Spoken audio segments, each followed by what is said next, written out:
Pretty bright sky last night, but glad to be here on a Monday morning and share some words about Memorial Day today. It's truly a great day to be alive today and a great day to be American. Thanks for the opportunity to share a few thoughts about Memorial Day this morning with you. I'm not a veteran.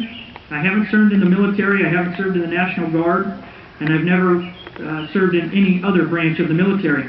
However, I'm proud to be an American and grateful for those that have served and continue to serve today.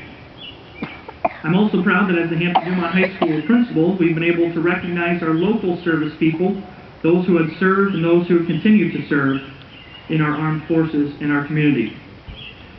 We'd be remiss if we didn't take a few moments today to talk about the history of Memorial Day. The Memorial Day concept originated in the mind of General John Alexander Logan, who dedicated this day to decorate the graves of the American Civil War dead. Later, it encompasses all those who sacrificed their lives for our nation, from the Revolutionary War to our present war and veterans. Though people used to honor the graves of the war dead before the Civil War, the National Memorial Day holiday, originally known as Decoration Day, was first observed on May 30th, 1868. The official birthplace of Memorial Day is Waterloo, New York. The village was credited with being the place of origin because it observed the day on May 5th, 1866, and each year after that. The friendship between John Murray, a distinguished citizen of Waterloo, and General John A. Logan, who helped bring attention to the event nationwide, likely was a factor in the holiday's growth. As I previously said, today is a great day to be an American. The root word of memorial is memory, and we should all pause today, and today especially, to remember how blessed and lucky we are to live in the most free and most democratic country in the world and in history. The more we look back and remember, the more we should realize how much we have and how different our country is when compared to other countries around the world.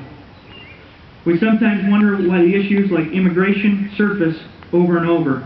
But how can we blame those for wanting a better life that we get to enjoy living on a daily basis? Only by remembering Memorial Day and what those who have given their lives and sacrificed so much can we avoid repeating the mistakes of the past.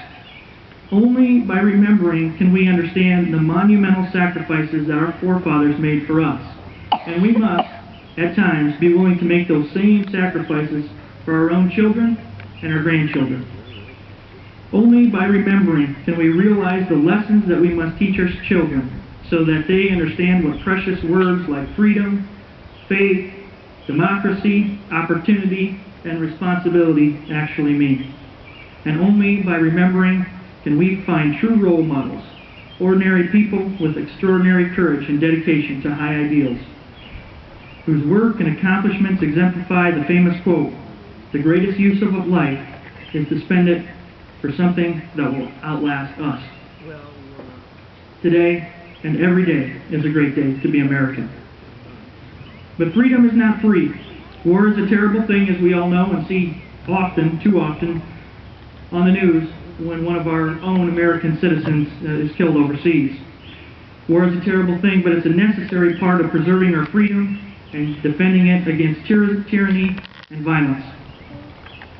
No life lost ever has been lost in vain if it was given in defense of our freedom and in defense of our democracy. The truest heroes are the men and women who don't return from our foreign battlefields.